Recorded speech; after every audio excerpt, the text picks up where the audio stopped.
ឥឡូវនេះយើងមានកម្មវិធីតេស្ត drive នៅខាង Isuzu សាខាកំពង់ចាមប៉ុន្តែដោយសារមុនហ្នឹងមានភ្ញៀវគាត់នៅខាងបែកលំគាត់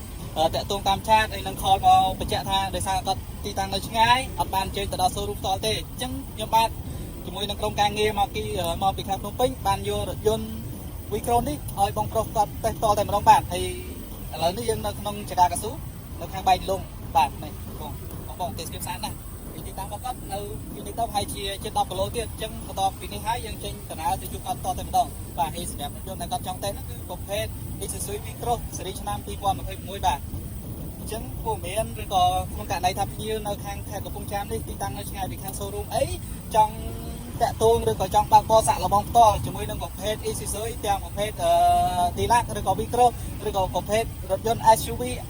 ហើយនឹងប្រភេទ pick up ផ្សេងបងប្អូនគ្រាន់តែតម្លាក់ជាលេខឬក៏ call សាកសួរតាមព័ត៌មានដែលខាងក្រុមហ៊ុននិងក្រុមការងារគាត់តម្លាក់ខាងលើនេះមកខាងខ្ញុំនឹងយកឡានឲ្យបងប្អូនតេស្តផ្ទាល់តែម្ដងបាទឥ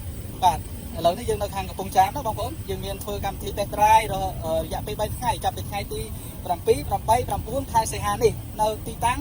ក្រុមហ៊ុន Isuzu ខាងសាខាកំពង់ចាមប៉ុន្តែបើក្នុងករណីថាបងប្អូនអត់បានជើញទៅទេបងប្អូនអាចតាក់ទងឲ្យខាងក្រុមការងារយកឡានឲ្យបងប្អូនតេស្តផ្ទាល់តែម្ដងក៏បានដែរនៅទីតាំងរបស់ខាងបងប្អូនអញ្ចឹងសម្រាប់បងប្អូនផ្សេងៗបងប្អូនអាចតាក់ទងមកខាងក្រុមការងារឬក៏ឆាតសួរតាម Telegram Facebook ឬក៏អាច